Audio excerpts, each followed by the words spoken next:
Balls model of an atom के हिसाब से सेंटर में कौन होता है?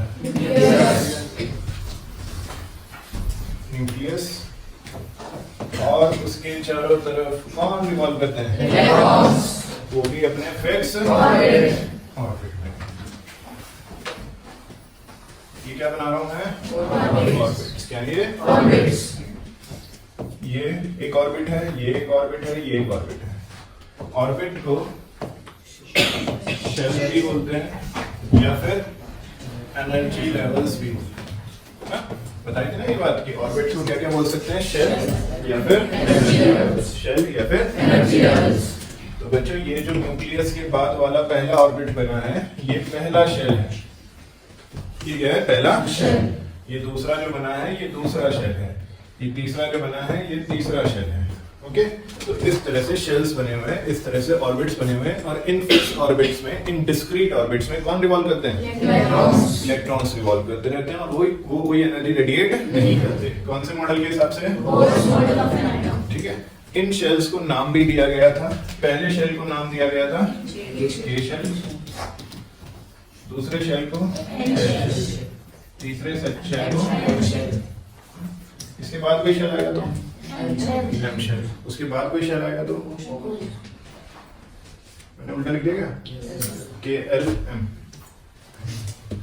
इसके बाद कोई शेल आएगा तो उसके बाद कोई शेल आएगा तो वो शेल।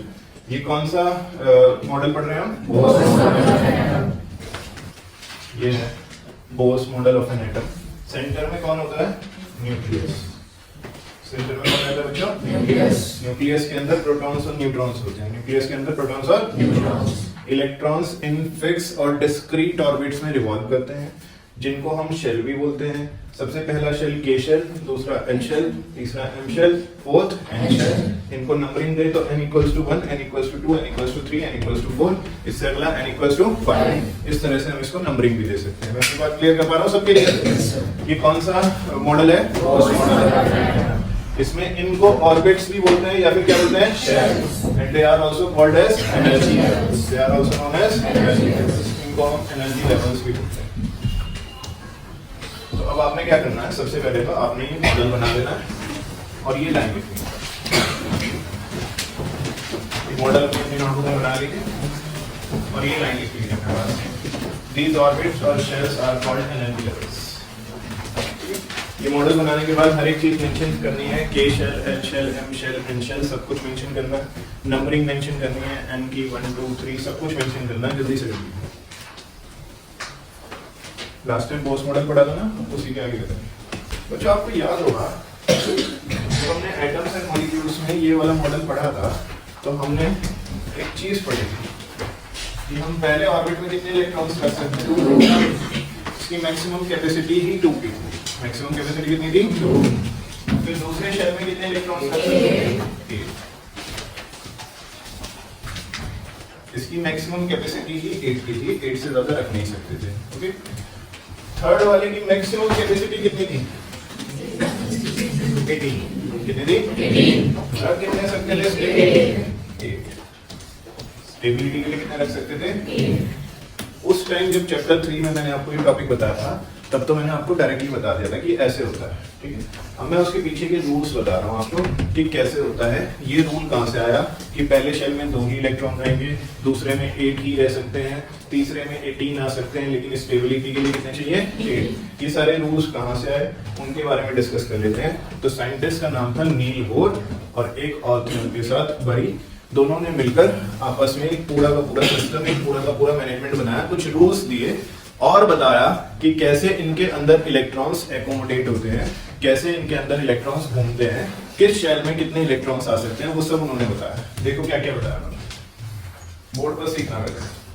उन्होंने कहा, अभी कुछ नोट नहीं करना, अभी सिर्फ सीखने पर फोकस करना। उन्होंने कहा कि नंबर ऑफ इलेक्ट्रॉन्स कितने आ सकते हैं इन अ शेल, एक शेल में यानी कि एक ऑर्बिट में कितने इलेक्ट्रॉन्स आ सकते हैं, उसके लिए उन्होंने एक फॉर्मूला दिया 2m²। क्या फॉर्मूला दिया? 2m²। अब यहाँ पर n क्या है सर, पता है किसी को? बोलो। जो वैल्यू दी गई वैल्यू दी थी। बेसिकली n है नंबर ऑफ शेल। n क्या है यहाँ पर? n क्या है यहाँ पर?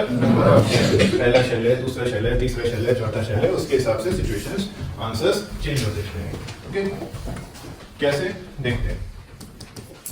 पहले शेल को क्या नाम दिया था? के शेल। के शेल के लिए n कितना है? पहला शेल मतलब n कितना हुआ? पहला शेल मतलब n कितना हुआ? तो नंबर ऑफ इलेक्ट्रॉन्स निकालते हैं, इसमें कितने इलेक्ट्रॉन्स आ सकते हैं। फॉर्मूला बताया अभी आपको। जो फर्स्ट टाइम पढ़ रहा है, जिसने चैप्टर 3 नहीं पढ़ा था मेरे साथ, तो उसे भी समझ आ जाएगा, इसलिए और ज्यादा फोकस के साथ समझेंगे। नंबर ऑफ इलेक्ट्रॉन्स का फॉर्मूला क्या होता है? 2n। n क्या है? Number of shell. यहाँ पर नंबर ऑफ शेल कितना है? 2 into 1 plus 1 square is 1 into 2। तो पहले शेल में कितने इलेक्ट्रॉन्स आ सकते हैं? 2। और यही मैंने आपको बताया कि पहले शेल में कितने इलेक्ट्रॉन्स आ सकते हैं? 2। मैक्सिमम कैपेसिटी ही 2 की है। ओके, दूसरे शेल की बात करते हैं। अच्छा, दूसरे शेल का नाम क्या है?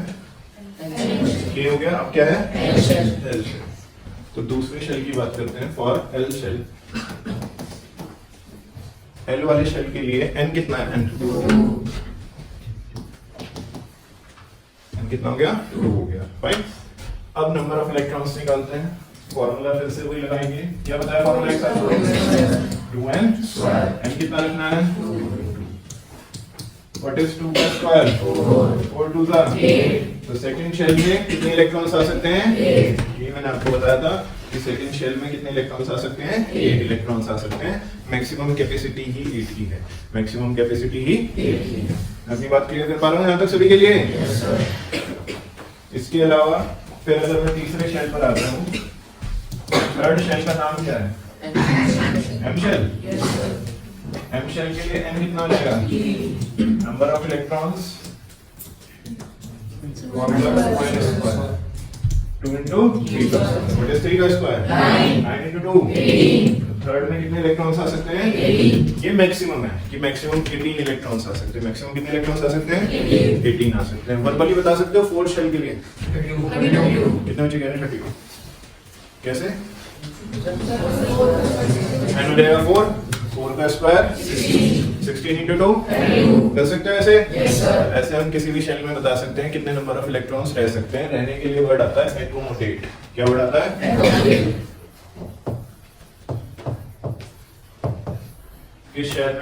किस शेल में किस ऑर्बिट में कितने इलेक्ट्रॉन्स रह सकते हैं, उसके लिए क्या वर्ड आता है? ये वर्ड अपने पास ऊपर नोट कर लो मार्जिन में ताकि याद रहे।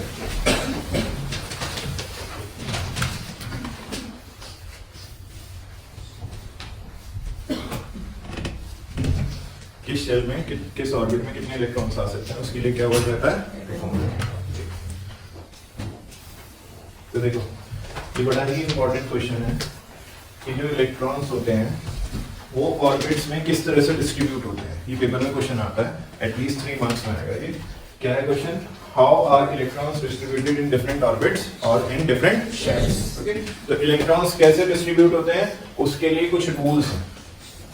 क्या है? कुछ रूल्स। ये रूल्स हमें 2 साइंटिस्ट ने मिलकर दिए थे, एक तो नील बोर और दूसरे का नाम था बरी। क्या नाम था? इन दोनों ने मिलकर कुछ रूल्स बनाए थे। इनका पहला रूल था कि जो maximum number of electrons present होंगे गिवन शेल में, उनको हम एक फॉर्मूले की हेल्प से निकाल सकते हैं। वो फॉर्मूला क्या है?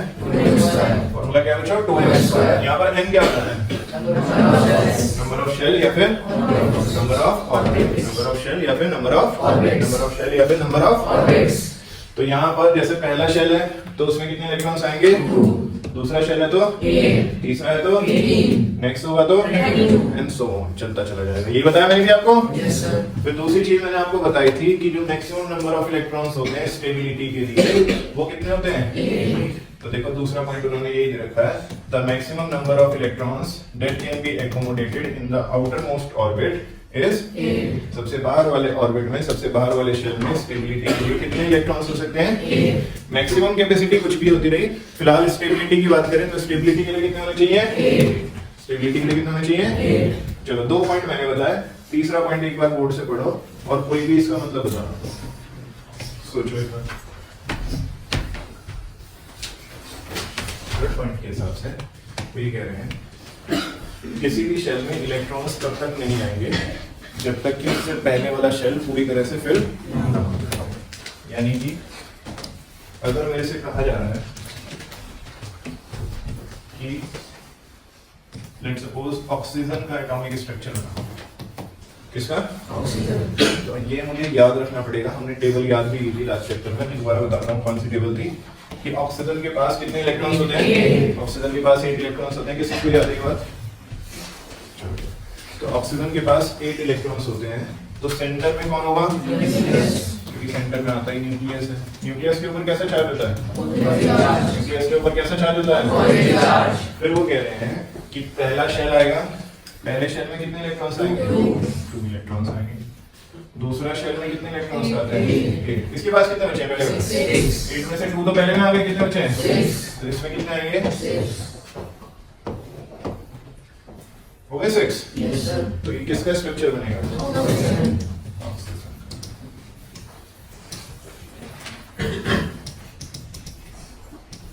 ऑक्सीजन के एटम का स्ट्रक्चर बनेगा। अब रूल बता रहा हूँ, रूल क्या कह रहा है।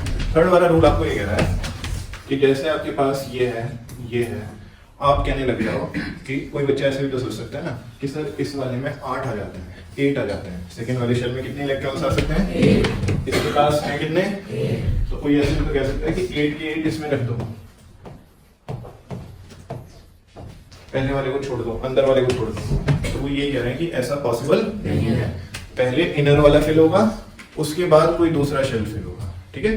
स्टेप वाइज मैनर में चलना है। ऐसा नहीं कर सकते कि पहला शेल छोड़ दिया और सीधा दूसरे में फिल कर दिया। थर्ड पॉइंट क्या कह रहा है? ऐसा नहीं कर सकते कि पहला शेल छोड़ दिया और सीधा दूसरे में शिफ्ट कर दिया, या दूसरा शेल छोड़ दिया और सीधा किसमें चले गए? थर्ड में चले गए। ऐसा नहीं कर सकते। स्टेप वाइज मैनर में बनना है। स्टेप वाइज मैनर में बनने का क्या मतलब है सर? स्टेप वाइज मैनर में बनने का मतलब है कि पहले इनर शेल फिल होगा, जब वो भर जाएगा फिर उसके बाद दूसरा शेल बनना शुरू होगा। सबसे पहले कौन सा शेल फिल होगा? इनर वाला। इनर मतलब अंदर वाला। इनर मतलब अंदर वाला शेल फिल होगा। जब वो भर जाएगा उसके बाद दूसरा शेल बनना शुरू होगा। कितने बचे हैं? 6 बचे हैं, तो 6 आ जाएंगे उसमें, ठीक है?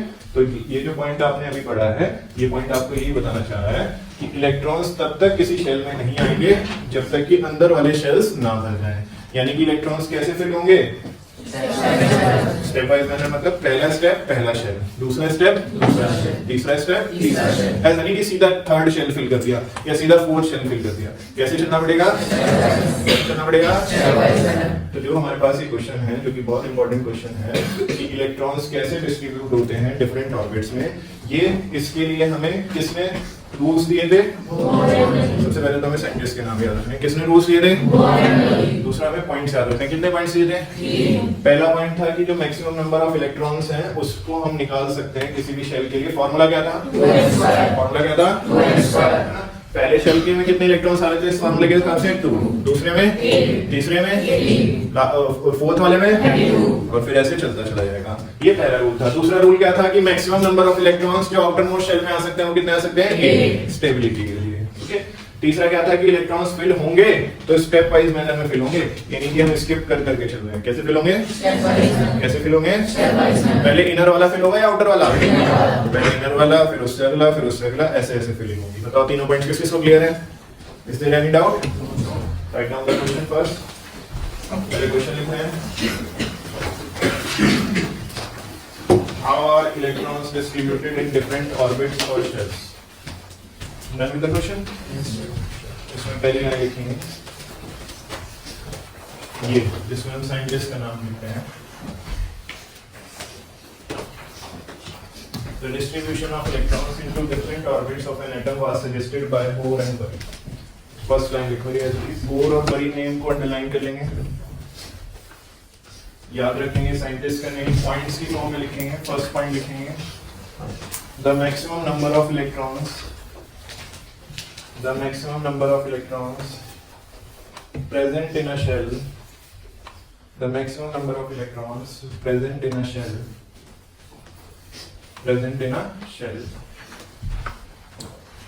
can be calculated by the formula, 2n square, can be calculated by the formula 2n square, comma, where n is the number of, क्या आएगा?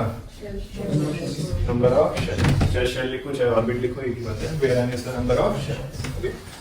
उसके बाद बोर्ड से इसको कॉपी करो एज इट इज,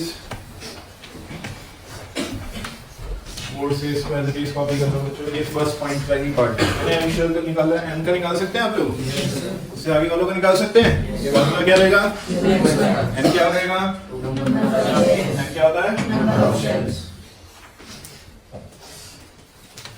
उसके बाद जो नेक्स्ट 2 पॉइंट्स हैं वो एज इट इज बुक वाले लिखने हैं, उसमें कोई चेंज नहीं है, इजी पॉइंट है, सिंपल है।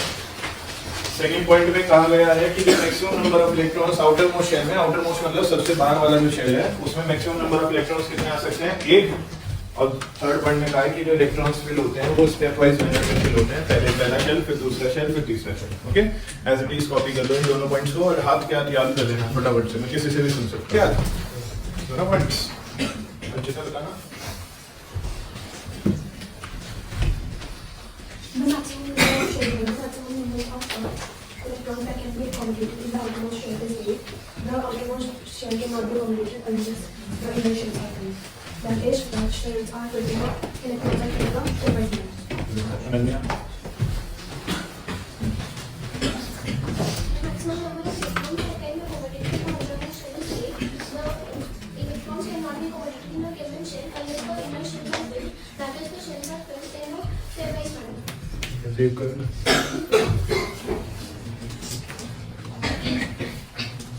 The maximum number of electrons that accumulated in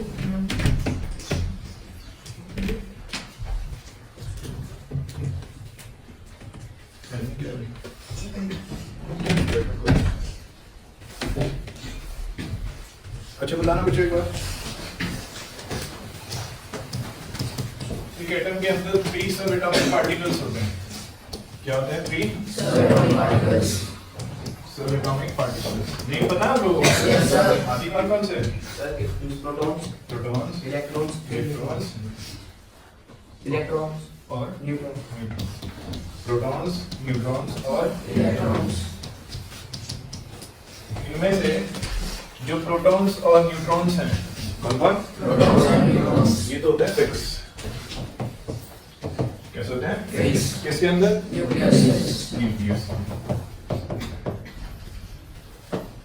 मतलब फिलहाल हमारे सिलेबस के हिसाब से हम इनका ज्यादा रोल नहीं पढ़ रहे, ना प्रोटॉन का ना न्यूट्रॉन का, ये अपना आराम से बैठे रहेंगे। किसके अंदर? किसके अंदर बैठे रहेंगे? सॉरी, मैंने सारा काम कौन करेगा? कौन करेगा? इलेक्ट्रॉन्स। ये बेचारे रिवॉल्व करते रहेंगे थोड़ी थोड़ी देर के लिए लगातार। इन फिक्स किसमें रिवॉल्व करेंगे? फिक्स ऑर्बिट्स में। किसके चारों तरफ रिवॉल्व करते हैं? न्यूक्लियस के चारों तरफ। किसके चारों तरफ रिवॉल्व करते हैं? न्यूक्लियस। पहले इसको एज इट इज नोट करो, कॉन्सेप्ट हेडिंग। एक कॉन्सेप्ट पढ़ना है, इसको एज इट इज नोट करो। पॉइंट्स को ध्यान में रखते हुए हम कुछ एटॉमिक स्ट्रक्चर्स बनाने वाले हैं। एक बार पहले बोर्ड पर देख लेंगे, सीख लेंगे। अगर मुझे पता हो कि हाइड्रोजन के पास 1 इलेक्ट्रॉन है, H किसका सिंबल होता है? उसके पास कितने इलेक्ट्रॉन है? तो मैं उसका स्ट्रक्चर कैसे बनाऊं? सेंटर में क्या आएगा? न्यूक्लियस। सेंटर तो फिक्स है, क्या रहता है इसमें? न्यूक्लियस। न्यूक्लियस में कौन कौन आता है? कैसा चार्ज होता है ये? इसके ऊपर पॉजिटिवली चार्ज होता है। कोई बता सकता है why it is positively charged? Why nucleus is positively charged? Nucleus में only 2 subatomic particles are there, one is proton, other one is neutron. के ऊपर तो कोई चार्ज, किसके ऊपर चार्ज होता है? कौन सा होता है? इसलिए न्यूक्लियस के ऊपर भी कैसा चार्ज माना जाता है? न्यूक्लियस में 2 सब एटॉमिक पार्टिकल्स हैं। Nucleus has 2 subatomic particles, one is proton, other one is neutron. Neutron does not have any charge. Neutron में कोई भी चार्ज, किसके ऊपर चार्ज होता है? कौन सा? इसलिए न्यूक्लियस के ऊपर कौन सा चार्ज माना जाता है? Positive charge. ये भी क्वेश्चन की फॉर्म में पूछा जा सकता है, ध्यान रखना है इसको। ओके बच्चों, फिर पहला शेल, पहले शेल में कितने इलेक्ट्रॉन्स आ सकते हैं? इसके पास है ही कितने? तो 1 इलेक्ट्रॉन हो गया। तो ये किसका एटॉमिक स्ट्रक्चर बना है? इसका एटॉमिक स्ट्रक्चर बना है। अगर कोई में से कहे नियॉन का सिंबल कितने इलेक्ट्रॉन? लास्ट टाइम याद कराया था मैंने, तो जिनको याद, जिन्होंने टेबल याद की थी उन्हें पता होगा नियॉन के पास कितने इलेक्ट्रॉन्स होते हैं? कितने इलेक्ट्रॉन्स होते हैं? स्ट्रक्चर बनाते हैं सेंटर में न्यूक्लियस फिक्स है। अब क्या बनाऊं? पहला शेल, इसमें कितने इलेक्ट्रॉन्स? 2 ही आ सकते हैं। कितने बचे हैं?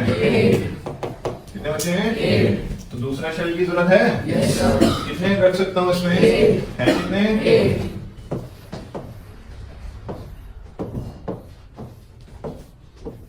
बन गया ये किसका स्ट्रक्चर बना? किस किसको समझ आ रहा है कैसे बना?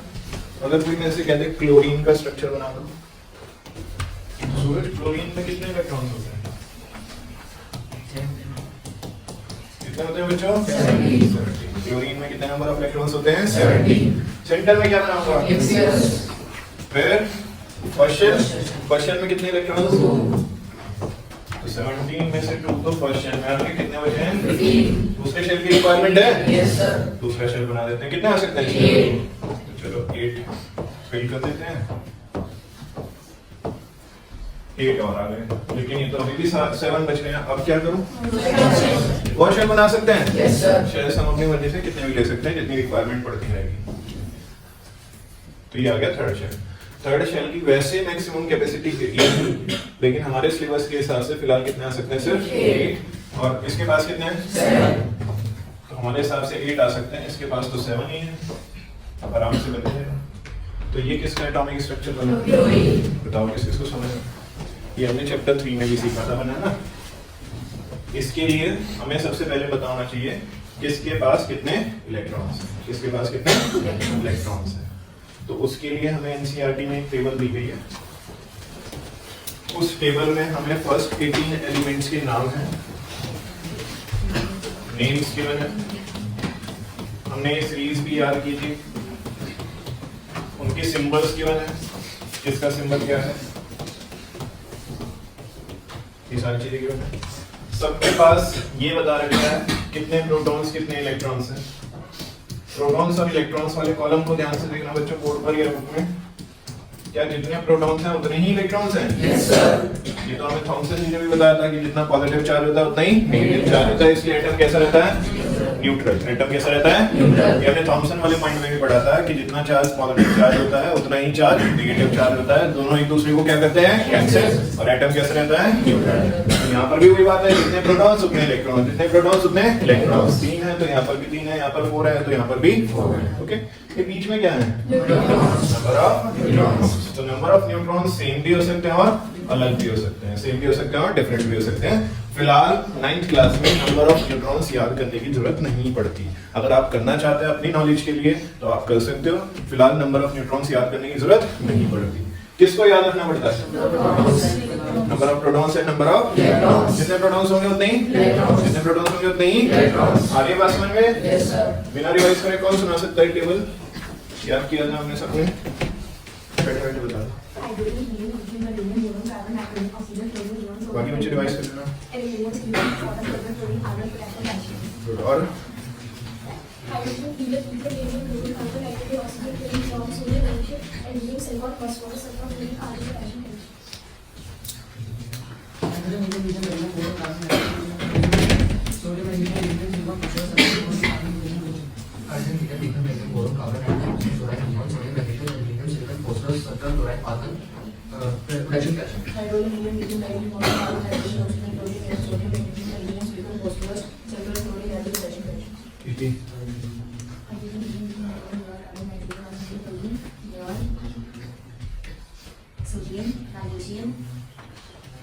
याद करो बात के अच्छे से कृष्णा।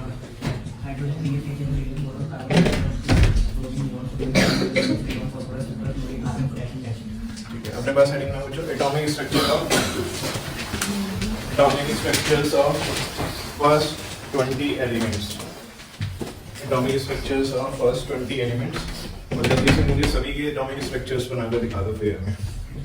पहले भी बना चुके हो तो एकदम हो जाना चाहिए ये काम, विदिन 5 मिनट सबके बन जाने चाहिए फर्स्ट 20 एलिमेंट्स के structures.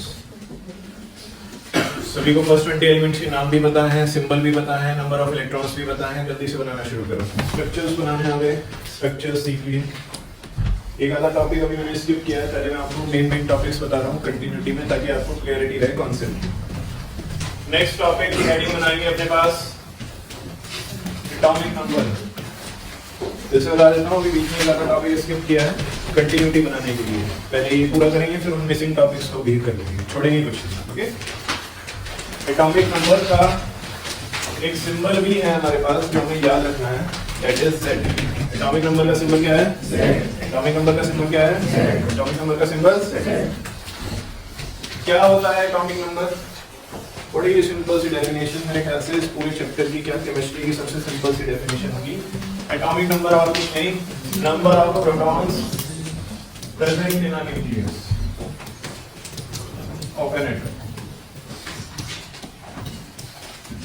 Number of protons present in a nucleus of an atom को ही हम क्या बोलते हैं? Atomic number. क्या आपने एटॉमिक नंबर हेडिंग बनाई है? Yes, sir. क्या आपने ब्रैकेट में Z लिखा है? Yes, sir. ये लिखी हुई है एटॉमिक नंबर की डेफिनेशन एनसीईआरटी के हिसाब से। The atomic number is defined as the total number of protons present in the nucleus of an atom। अब मजे की बात ये है कि हमें तो नंबर ऑफ प्रोटॉन्स याद है, तो अगर प्रोटॉन्स याद है तो इसका मतलब हमें एटॉमिक नंबर भी क्या होगा? याद होगा, क्योंकि प्रोटॉन्स और एटॉमिक नंबर क्या है? तो ये जल्दी से डेफिनेशन कॉपी कर लो इसकी। ये एटॉमिक नंबर की डेफिनेशन की मैं बात कर रहा हूँ कार्बन की। तो कार्बन एटम के पास कितने प्रोटॉन्स हैं? 6 प्रोटॉन्स हैं उसके न्यूक्लियस में। ठीक है, तो सोच के बताओ उसका एटॉमिक नंबर क्या होगा? 6 ही होगा, क्योंकि जितने प्रोटॉन्स हैं उतना ही क्या है? Atomic number of carbon is 6। ऐसे ही कोई और एटम का नाम बताओ जल्दी से जो पढ़ा है। नियॉन। नियॉन एटम के पास कितने प्रोटॉन्स हैं उसके? 10 प्रोटॉन्स इन इट्स न्यूक्लियस। तो उसका एटॉमिक नंबर सोचकर बताओ कितना होगा? ये दोनों एग्जांपल्स कॉपी करो। अभी सभी बच्चे अपने पोस्टर का ध्यान देंगे, स्टेटिस्टिक एवरीवन। थोड़ा टाइम बाद अपने पोस्टर को करेक्ट करते रहा करो, ध्यान रखा करो। अभी हमने किसके बारे में डिस्कशन किया है? Atomic number. एटॉमिक नंबर किसके इक्वल होता है? Number of protons. मेरा क्वेश्चन आपसे ये है, सोचकर बताना, बुक में नहीं दे रखा है। नंबर ऑफ प्रोटॉन्स ही क्यों? नंबर ऑफ इलेक्ट्रॉन्स क्यों नहीं? लेकिन करो। So because number of protons are equal to number of electrons. तो वही तो बात है ना कि नंबर ऑफ प्रोटॉन्स और नंबर ऑफ इलेक्ट्रॉन्स इक्वल है। तो डेफिनेशन में नंबर ऑफ प्रोटॉन्स क्यों बोला, इलेक्ट्रॉन्स क्यों नहीं बोल सकते? Protons are fixed. So protons are fixed and electrons have the given order. Protons क्या है? फिक्स। ये था अभी मैंने सेम। प्रोटॉन्स क्या होते हैं? फिक्स। मैंने आपको बताया था अभी, कॉन्सेप्ट समझाया था कि एटम के अंदर प्रोटॉन्स क्या होते हैं? फिक्स। बल्कि इलेक्ट्रॉन्स फिक्स नहीं होते, इलेक्ट्रॉन्स मूव करते रहते हैं या फिर लूज और गेन होते रहते हैं। कभी लूज भी हो जाते हैं, कभी गेन भी हो जाते हैं। तो इलेक्ट्रॉन्स का नंबर फिक्स है। किसका नंबर फिक्स है? किसका नंबर फिक्स है? इसलिए डेफिनेशन में प्रोटॉन्स वर्ड यूज किया है, इलेक्ट्रॉन्स वर्ड यूज नहीं किया। ओके, आपसे कोई वैसे पूछता नहीं है, लेकिन डायरेक्टली आपको लेकिन पता होना चाहिए कि प्रोटॉन्स क्यों यूज किया और इलेक्ट्रॉन यूज क्यों नहीं किया। कौन फिक्स होता है? कौन फिक्स होता है? कौन फिक्स नहीं होता? कौन फिक्स नहीं होता? इसलिए प्रोटॉन वर्ड यूज किया गया है डेफिनेशन में, इलेक्ट्रॉन वर्ड यूज नहीं किया है। ऑल्दो दोनों इक्वल होते हैं, number of proton number of electron के इक्वल होते हैं, बट प्रोटॉन वर्ड इसलिए यूज किया गया है क्योंकि प्रोटॉन्स क्या होते हैं? फिक्स। प्रोटॉन्स क्या होते हैं? फिक्स। इसके बाद नेक्स्ट हेडिंग बनाओ अपने पास, मास नंबर।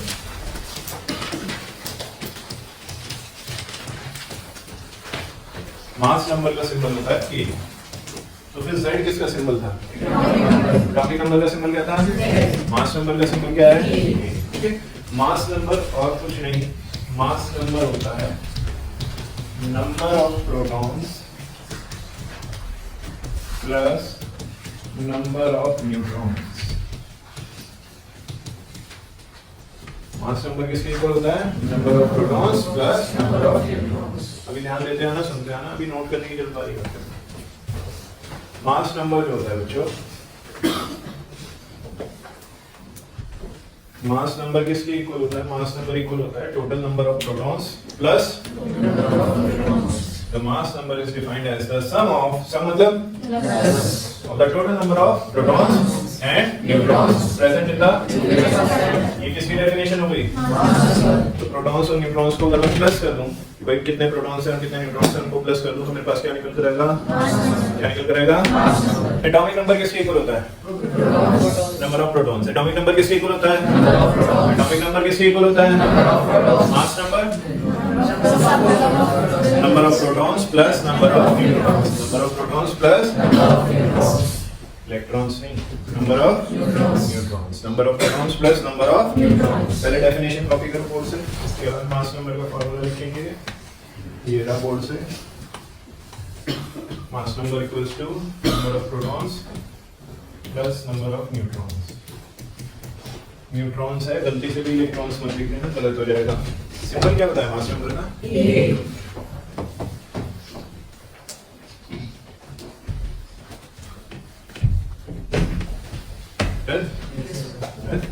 चलो लिखो एक क्वेश्चन लिखो. क्वेश्चन लिखो है. The mass number of carbon atom. The mass number of carbon atom is 12. Then find its subatomic particles. Number of its subatomic particles. Number word add कर लेना. Then find number of its subatomic particles. Carbon का mass number दे रखा है कितना? 12. ये तो हो गया जो given. जो पता है, क्या आपको कार्बन का एटॉमिक नंबर पता है? किस किस को पता है कार्बन का एटॉमिक नंबर? अभी तो याद किया ना? बोलो एक साथ. Atomic number of carbon is 6. अच्छा, एटॉमिक नंबर का सिंबल भी बता रखा है क्या है? तो एटॉमिक नंबर ऑफ कार्बन 6 है. एटॉमिक नंबर किसके इक्वल होता है? एक साथ बोलो. नंबर ऑफ प्रोटॉन्स किसके इक्वल होता है? It implies number of protons भी किसके इक्वल होंगे? 6 के इक्वल, क्योंकि एटॉमिक नंबर किसके इक्वल होता है? Number of protons. तो नंबर ऑफ इलेक्ट्रॉन्स कौन कौन बता सकता है? कैसे करो? कितने बच्चे बता सकते हैं? बिलांज 6 होगा, क्योंकि प्रोटॉन 6 हैं तो इलेक्ट्रॉन्स भी कितने होंगे? 6, क्योंकि नंबर ऑफ प्रोटॉन्स और नंबर ऑफ इलेक्ट्रॉन्स क्या होते हैं? इक्वल. किसी भी एटम में नंबर ऑफ प्रोटॉन्स और नंबर ऑफ इलेक्ट्रॉन्स क्या होते हैं? इक्वल. किसी भी एटम में नंबर ऑफ प्रोटॉन्स और नंबर ऑफ इलेक्ट्रॉन्स क्या होते हैं बच्चों? इक्वल. नंबर ऑफ न्यूट्रॉन्स कैसे निकालो? 12 minus 6. देखो कैसे करते हैं. क्या आपको मास नंबर दिया था? मास नंबर कितना दे रखा है? अच्छा, मास नंबर का फॉर्मूला क्या होता है? Number of protons plus number of neutrons. कितना है मास नंबर? 12. प्रोटॉन्स कितने हैं? 6. न्यूट्रॉन्स कितने हैं? निकाल देंगे. 6 इधर प्लस इधर भेजेंगे तो व्हाट इज 12 minus 6? तो नंबर ऑफ न्यूट्रॉन्स भी कितने आ जाएंगे? 6. कर लीजिए इसको कॉपी. अगर कहीं कोई डाउट है, दिक्कत परेशानी है तो पूछ लीजिए. बहुत ही इजी क्वेश्चन था इसमें. देखो बच्चों, दो चीजें अगर हमें पता है, जैसे कि कार्बन का एग्जांपल लेते हैं. चलो, कार्बन का एटॉमिक नंबर हमें पता है, ये होता है 6. कार्बन का मास नंबर भी हमें पता है, ये होता है 12. होता है.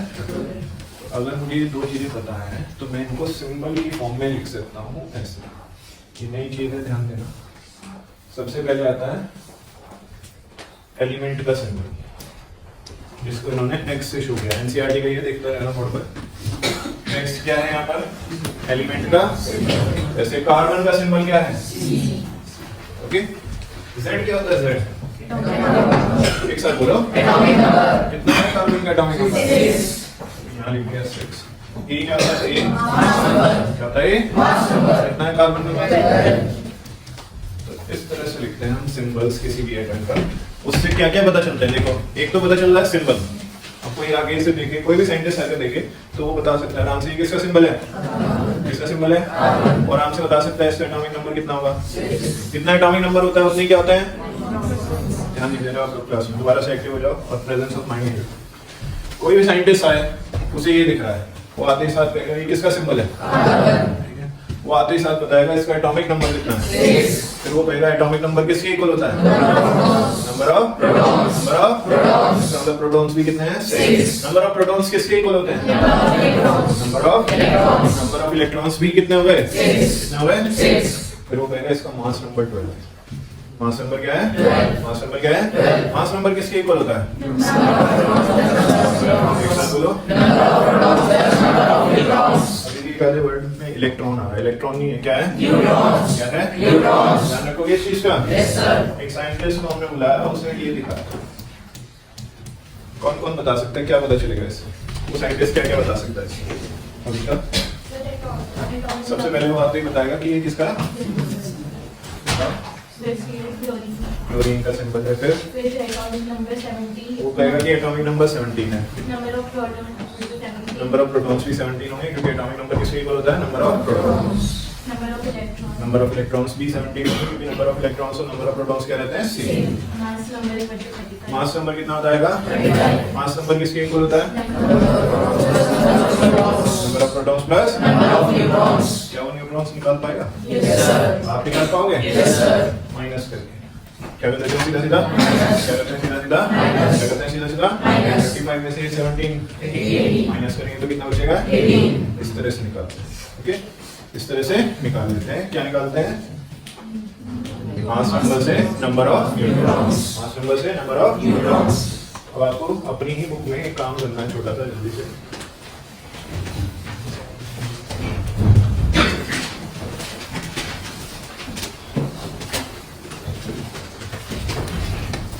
ये टेबल दे रखी है इस टेबल को अपनी बुक में ओपन कर लें इस टेबल के हिसाब से आपको एक तो प्रोटॉन्स दिए गए हैं और एक दिए गए हैं हाइड्रोजन के पास प्रोटॉन न्यूट्रॉन्स मास नंबर कैसे निकलता है प्रोटॉन्स और न्यूट्रॉन्स को प्लस तो हाइड्रोजन का मास नंबर कितना आएगा हीलियम के पास प्रोटॉन्स कितने हैं 2 न्यूट्रॉन्स भी कितने हैं 2 मास नंबर कैसे निकलता है दोनों को प्लस ऐसे अपनी ही बुक में सबका मास नंबर निकाल लो मैं किसी से कोई भी पूछ रहा हूँ जल्दी से कोई भी मास नंबर निकाल लो सारे मास नंबर निकाल लो एल्यूमिनियम सिलिकॉन मैग्नीशियम क्या क्लोरीन सल्फर कार्बन बेरिलियम तो ये सबका आपने क्या निकाल लिया है ठीक मास नंबर और एटॉमिक नंबर निकालना आ गया यस सर सिंबल कैसे लिखते हैं पहले लिखते हैं एटम का एलिमेंट का सिंबल नीचे क्या लिखते हैं ऊपर क्या लिखते हैं उसका एटम का सिंबल कुछ भी हो सकता है उसका एलिमेंट का सिंबल कुछ भी हो सकता है तो उसे x से डिनोट कर दिया एटॉमिक नंबर का सिंबल क्या होता है तो उसे z से डिनोट किया मास नंबर का क्या होता है a तो उसे a से डिनोट किया जरा मुझे बताना इधर से आने का बताओ बुक में देख कर बताना हेल्प ले लेना अगर जरूरत पड़ेगी तो मैग्नीशियम का सिंबल बताओ Mg तो x की जगह क्या आ गया बच्चों इसका एटॉमिक नंबर भी बता दो एटॉमिक नंबर नीचे लिखते हैं कितना आ गया 12 मास नंबर 24 आया था इसका मास नंबर यस सर तो इस तरह से हम किसी भी सिंबल को लिख सकते हैं फर्स्ट 20 एलिमेंट्स के सिंबल लिख सकते हो आप ऐसे यस सर अपने पास ये नोट कर दो तीनों चीजें नोट कर लो अपने पास जल्दी से मैंने आपको पहले भी बताया न्यूट्रॉन्स का नंबर याद रखने की जरूरत नहीं है वो अगर किसी क्वेश्चन में निकलवाना होगा तो दे देंगे आपको न्यूट्रॉन्स ठीक बट अगेन वही बात आती है कि स्कूल का पेपर आता है 9th में अगर आपके स्कूल टीचर ने कहा है क्लास टीचर ने कहा है कि भाई नहीं याद करो न्यूट्रॉन्स तो आपको याद करना पड़ेगा ठीक है तो अपने स्कूल वाले टीचर से एक बार प्लीज कंफर्म कर लीजिएगा इस तरह में नंबर ऑफ न्यूट्रॉन्स याद रखने हैं या नहीं रखने ओके बाकी सब चीजें तो याद रखनी ही पड़ेंगी